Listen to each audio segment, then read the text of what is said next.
So, yan mga paps. Ito yung wiring ng hazard na pinost natin kahapon mga paps. So, yung sinasabi na ito kahapon na condemn. So, ito yung mga paps. So, pinutol na natin yung green kasi di natin gagamitin yan. So, ito ang dalawang diode. And switch, hollow switch natin. So, ganito lang ako mag-wiring nito mga paps. So, ginagawa ko lang mga paps. Tinatap ko lang siya dito mga paps kasi pag hindi nyo na siya gagamitin, pwede nyo itong tipan lang. So, ganyan ang diskarte ito mga paps. Napakita ko na lang sa inyo. Tight na siya. So, pati dito sa harapan.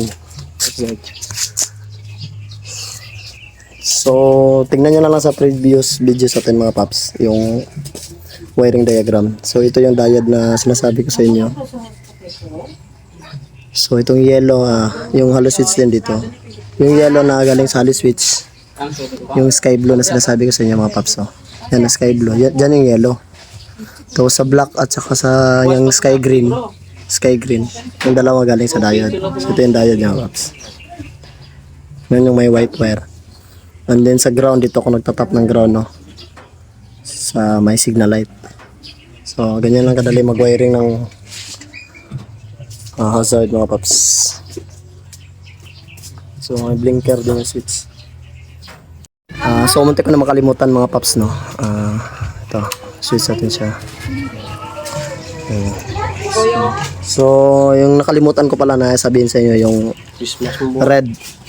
Yung red pala. Dito ko siya tinatap sa may after ng diode. So magkabilaan lang sila sa diode na. Kahit saan dyan. Magkabilaan niya yung red para mag-blink yung switch. Pero kung gusto niyo naman na hindi mag-blink yung switch, pwede dito sa isama lang dito sa white wire pa hindi siya mag-blink. Itong ginagawa ko kasi ginagawan ko siya ng mekos-mekos. Kaya dito siya na sali. So i-clear lang natin yung wirings. And ipapakita ko muli sa inyo.